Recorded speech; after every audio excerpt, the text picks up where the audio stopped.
Hello friends, welcome to my channel. Today I'm here to talk about my Recurve bow.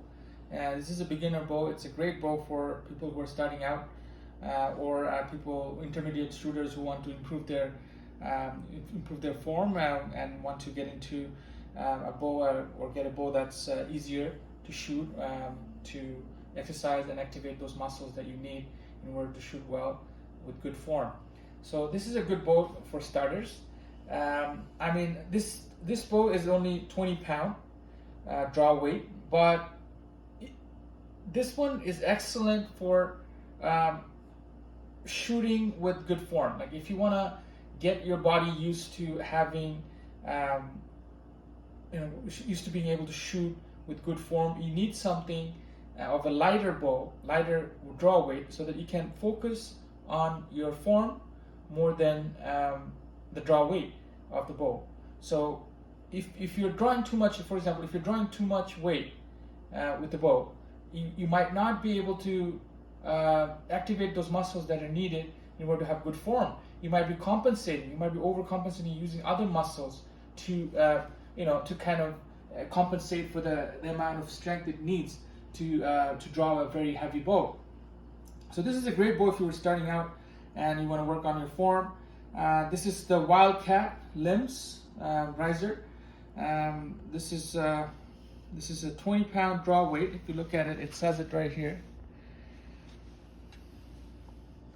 It's 20 pound draw weight at 62 inch bowstring length ammo, and 18 pound draw weight at 66 inch bowstring ammo. However, I've increased the brace height on this bow to basically reduce the size of the bow. So it's probably drawing a little bit more than 20 pound, maybe 22. And my draw length is 28 inch. So this indicates the draw length. Okay, can you focus on the 28 inch here? Oh, amazing. Okay, so as it says, it's Rogaine, made in Italy. The Wildcat limbs. These are actually 66 inch bow length basically, and these are not ILF, by the way. This is just bolts that put the limbs together on the riser. You bolt them, it screws onto the riser and it holds the limbs together onto the riser. It does have a bushing for a stabilizer, but I'm using it mostly for bare bow. And it does have you can attach a sight to it over here, and here is I'm using a screw-on riser arrow rest. It's basically a very basic arrow rest, as you can see. It screws on from this side. It's basically this thing holds the arrow on its place, and it has to be kind of measured to your perfect tuning. You need to adjust the knocking point so that the rest is in line with the knocking point at a certain height, which should be ideal for your type of bow that you're shooting. So let me just give you an example. Over here, you might have a question about the type of arrow you should be using with this bow. So I've found that the arrow length, you have to really measure your arrow length. So your arrow length has to be it's related to your draw length. So first of all, you need to measure your draw length, and only then you'll be able to figure out your arrow length.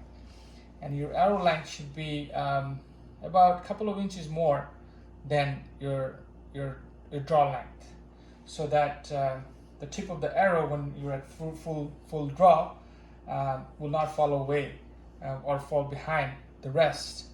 That could cause an injury. You can shoot off your arm that way, so you have to be really careful.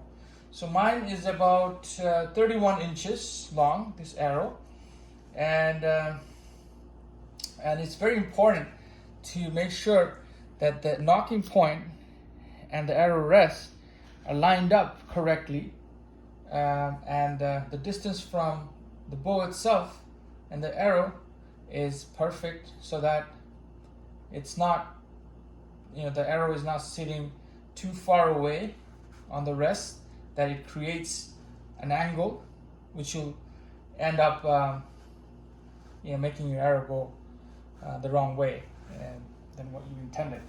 So basically, this arrow is a great this bow is a great bow for starters, people who are starting out, and you can shoot very well with it, and you will enjoy shooting this. Even though it's a low draw weight, but it can get you through competitions in indoors, tendering competitions, or outdoors. Up to you should be fine up to 50 meters.